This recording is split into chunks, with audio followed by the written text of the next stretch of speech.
Kit विवाद कोमारे BJD छात्र संगठन किट विश्वविद्यालय नेपाली छात्री आत्महत्या और नेपाली छात्र छात्री मारपिट घटना एवं नुआ कूटनीतिक संकट सृष्टि करिछि। नेपाल सरकार कड़ा आभिमुख्य पोषण करी किट घटनार जदि तुरंत आईनगत उपयुक्त कार्यानुष्ठान न नियाजाए ताहले भविष्यत ओडिशा रे पाठ पढ़िबा पई नेपाली छात्र छात्री सरकार पक्षरु आईन प्रति प्रमाण बा एनओसी दियाजिब नाही बोली रोकठोक जणाई देइछन्ति। आज मध्य किट परिसर रे छात्र छात्री और विभिन्न छात्र संगठन पक्षरु धारणा जारी रहिता बेले राज्यर सर्वबृहत राजनीतिक दल बीजेडी नग्न और दोमुहा चरित्र एवं पदारे पड़ी।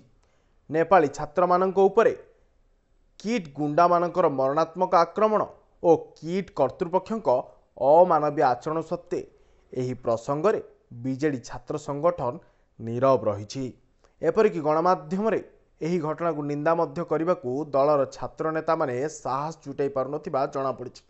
सेपटे जो दुई जन महिला कर्मचारी नेपाल भली एक सार्वभौम्य राष्ट्र प्रति उत्तेजनापूर्ण बयान देथिले सेमानंक विरुद्ध रे काहींकि भारतीय न्याय संहितार धारा 196 अंतर्गत मामला रुजु करने को पुलिस पदक्षेप नेउनी ताहा मध्य साधारण प्रश्नवाची सृष्टि करिछि। Bureau report, R news Odisha.